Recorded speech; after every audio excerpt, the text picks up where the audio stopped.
Hello, everyone. Thank you for tuning in. I am Jay Lee. This is Jaylee's Corner. I can't find my damn. Come on, off. I keep throwing this thing on because it's a comfy shirt. But that ain't the point of this video, okay? This is my review for Braxton Family Values, Season 6, Episode 21. Did I say that I'm Jay Lee? Did I say that this is Jay Lee's Corner? If I did not, that's what you are. That's who I am. Okay? Do not forget to subscribe to my channel and become a whole Jaybird. Jaybird. Dun dun dun dun dun dun, and all that good shit. I feel like this is the last season of the Braxtons. I think they said that, but if they didn't say that, I think it should be. I think it was the thing with Tamar said how her contract was running out because it was so long. Yeah, it's, this to be the grand finale of the Braxtons. It just seems so much. But this episode was completely different in certain parts. Compared to some of the last seasons or whatever.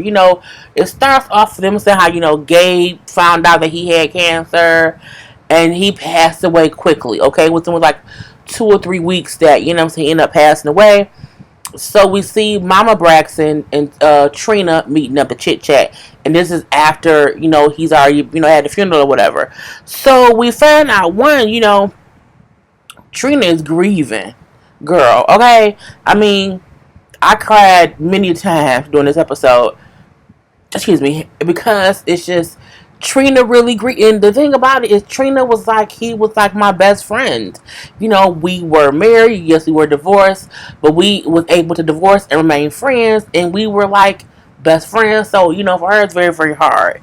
So she brings how it just happened so fast, and she was talking and crying. It was such a real, honest, genuine, real moment. People lose people, and sometimes for me I feel like when you see people who don't really grieve things and they kind of just like, oh yeah, so and so passed away, and I appreciate Trina being transparent in her grieving process. You know what I'm saying? And it's not that and I don't mean because she on TV crying. I mean because you can really see, she's telling us emotionally what she's going through. Just how it happened so fast. Within a month, she brings up how she had been talking to him, but he had got to the point where he had stopped talking to people and he was more texting.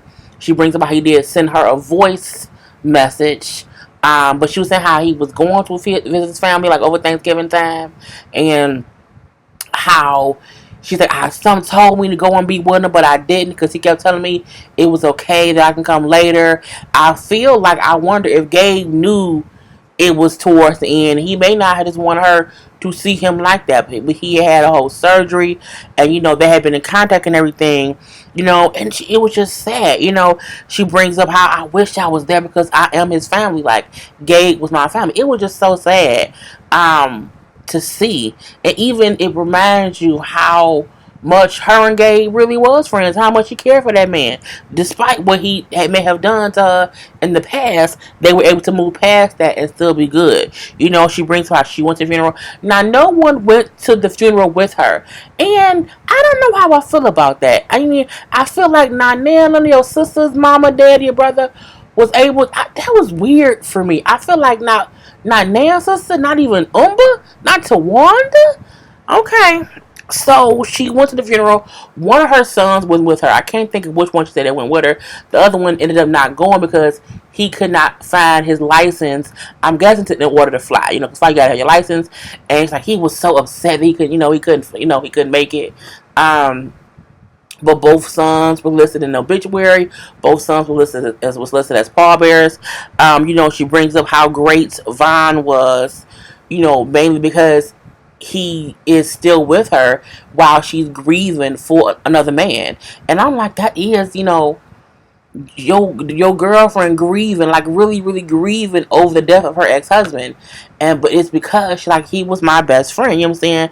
And it was just so sad. Okay, it was just so sad. So we then see, Tony and she goes to see Tamar's house. Tamar at her house, you know what I'm saying, bald head that she is, getting the banana bag, okay?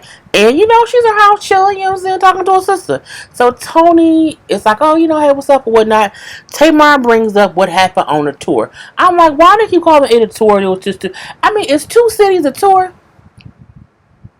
I mean, because DC to Washington, I get it's two different places, but is that how many stops?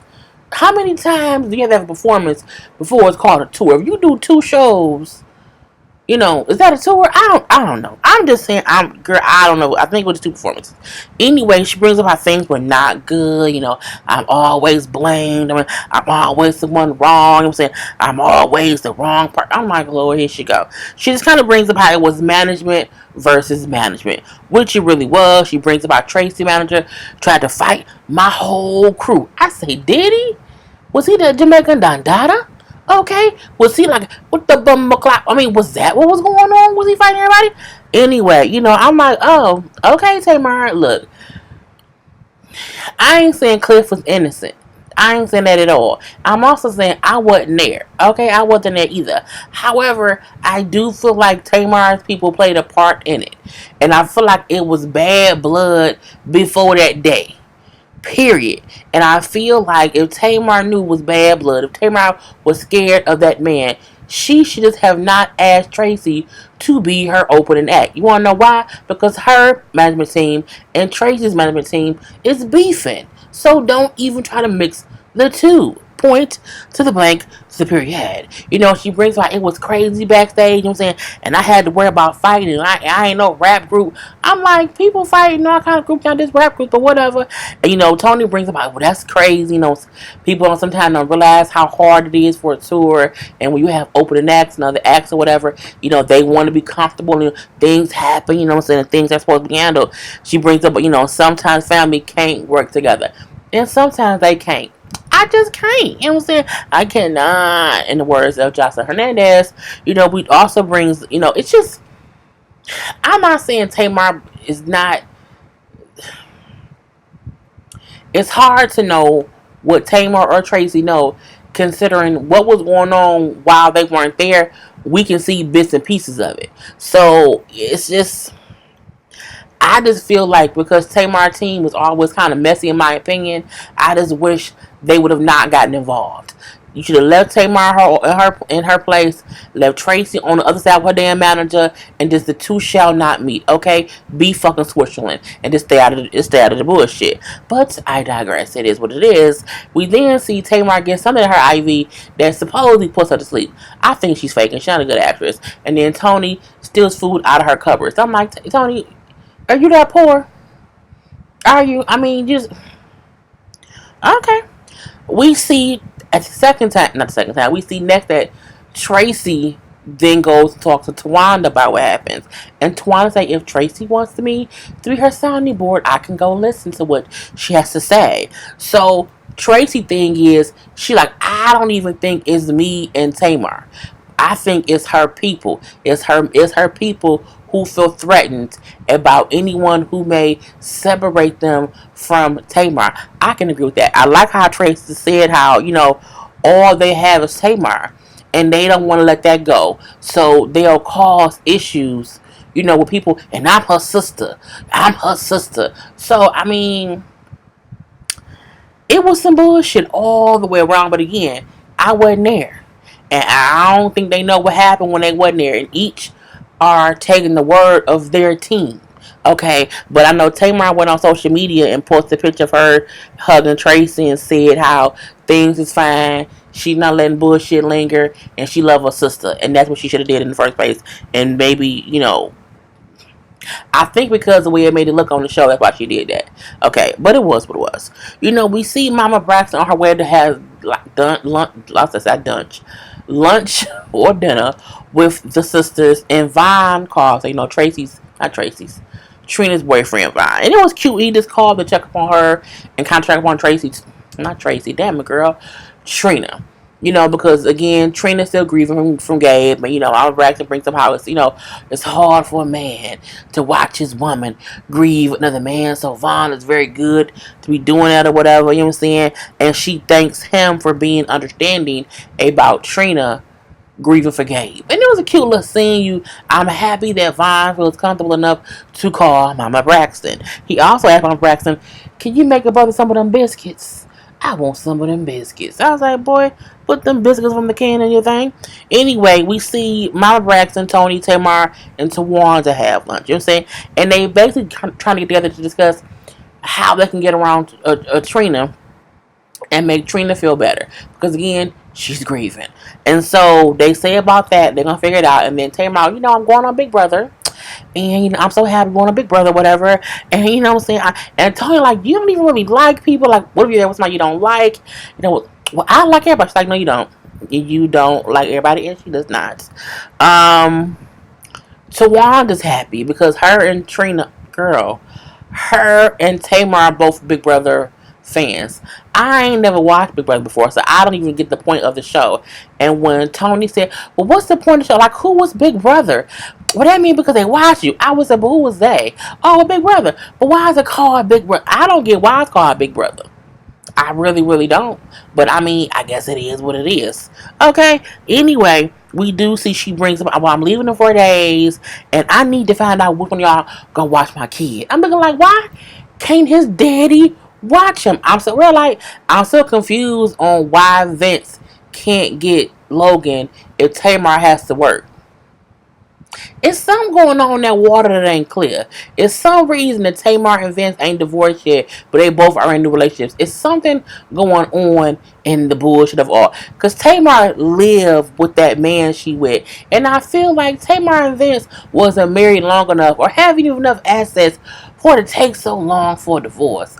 I feel like something in that water not clean. And I feel like maybe they have some debt they're trying to get straightened out before they divorce. Because I feel like once you want to separate and y'all both have moved on to new relationships, I just don't feel like the divorce should take that long.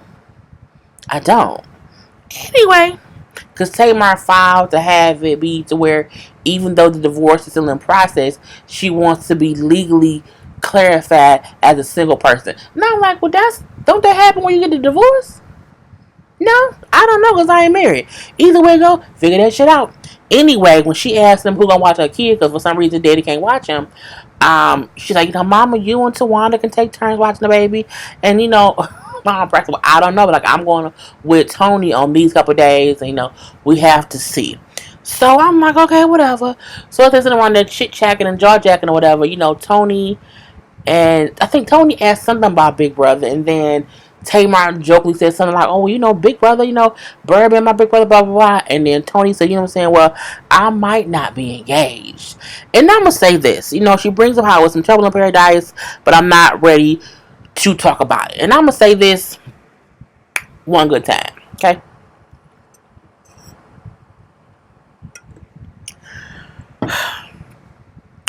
Fuck Tony and fuck Birdman, okay? I'm so sick of this fake storyline. I'm so sick of the bullshit of it all. Tony and Birdman ain't together. Tony and Birdman probably was together for a storyline for Tony because he's friends with her. This is the one time we have a couple who we don't ever see together. You see them both out. It ain't that you don't see them. You see them out separately. You rarely ever see them together. Even when they were dating, they were only together at like little weird events. I don't believe it at all. Do I think he wanted to get with Tony Braxton? Yes, I do. And I think because Tony Braxton didn't have no storyline, let me make it seem as if I am engaged in myself to Birdman. Fuck Tony and Birdman, the storyline forever and ever. Fuck them times 2, fuck them times 4, fuck them up a tree, fuck them on the street. Can't do it. Look, I am not mentioning them ever again. Not for the rest of the season, period. Okay, unless somebody Jesus will come down from the heavens above and show me their marriage license and say, my child, they have gotten married. Then I will acknowledge it. But I don't want any more of this. We broken up. We might be broken up. We having issues, and I don't want to talk about it because when they get out in the blogs, you on your own show, bitch. This ain't a blog. This is the one time you can say what's really going on and speak your own truth, and you want to know why? Because it's fuck Tony Braxton and fuck Birdman and his fake ass engagement. Okay, I'm done. We do see Tracy and Tawanda go to like a little dirty bookstore. I always call sex shops the dirty bookstore. I don't know why. I think the first time I went to a store, it was a strip club upstairs, and they really had dirty books, like nasty books. And in the back, they had like the pornos or whatever. I don't think they sold any sex toys, so that was like my first time being in a sex shop. And at that point in time, we called it the dirty bookstore. Okay, so I always call sex shops the dirty bookstore. Anyway, they go to the dirty bookstore and they just looking for some things because as Tracy say she been away from her husband, so she feeling some friskiness. And I mean, they was in there talking, and nothing really happened. We seen a couple of things or whatever, and there was a whole saddle with a whole vibrating dildo or some kind of vibration utensil attached to it. I'm like, first of all, if you cut it on too high, your whole clavicle is gonna get sunken in, and your whole and yes, your clavicle, all that is gonna fall now because it felt so strong. I feel like it's gonna shake you from the root to the tutor, and then just your pelvic bones gonna break. I'm like, it should not be that high. Like I felt like it was like, what is going? That is too strong. What kind of steel vaginas do y'all have? Man, this was nope. I'm good, love. Enjoy. And we do see them say, "Oh, you see the story about Tony and Birdman?" Nope. Don't see the shit at all. We see Tamar have Mommy and Tawanda come over to talk about a schedule for Logan. I'm gonna be gone 30 days, and saying, and I have it set up to where you can have him 2 weeks and you can have him 2 weeks, so that way neither one of y'all money green. Neither one of you. Oh, that's almost. That's no. It's not really money green. Not anyway. But y'all won't feel like y'all having too much if y'all split it up. And I'm still asking. So not nan town. You gone for this whole month? Vince can't get his kid. No, not at all. Okay. Anyway, because she like, well, mama, you can't be with Tamar and Tawanda. You have to be for 2 weeks. They was like, girl, the fuck bye. And she was kind of raising her voice. And Mama Braxton said, if you raise your voice, I'ma raise mine too. You can't tell me what to do. Okay, I'm the mother here. And then Tawanda said, Tamar can talk all she wants to, but she gonna be in the house with no phone, no TV. She won't know what we doing with Logan. So you saying I'm just gonna let her talk and leave it at that. I said, well, that's true. That's true. Tamar said when she go in the house, she gonna take I'll just be on my tongue. Tamar said when she go in the house, she gonna take 7 bags with her. 7 bags? Why do you need 7 bags? She said, well, I need a different pair of shoes for every day. I need a couple of my wigs. I need shower shoes. I need a comforter and sheets and pillows. I say, bitch, did you moving in? Moving in. But I get it sometimes you don't want to be on other people's shit. But when she brought up that she was going to bring enough clothes to where she don't have to wash clothes and wear anything, she said because sharing a washer with someone you don't know is nasty because your panties is in the same dryer. And I was like, I mean, I get the point. I get what she meant by that, but I'm like, you so high and mighty. If you on a reality show, you don't want to use the same. You rather just have a month's worth of dirty clothes. Well, I get it, because sometimes I'll just buy new stuff. Because I don't have time to go to the laundromat, though. That's the thing about me. I don't have time. I cannot wait to hire a maid. Just saying. Anyway, I just need to find a good one who I trust who ain't going to steal my shit. Or tell somebody else where I live at, have them break in my house, steal my shit. Anyway, Tawanda then asked, when can they meet Tamar's boyfriend? I'm like, y'all ain't met that dude yet? Girl, he looked like a regular person. Okay? A whole darker skin, dread like a regular person. So we see everyone get together at the end. with Mama Braxton, all the sisters, all of them there, including Trina, and they're there to comfort Trina. Um, they asked her how she was doing or whatever, and how was it at the funeral? Because again, none of her sisters, no one. I still feel a certain kind of way that none of them went.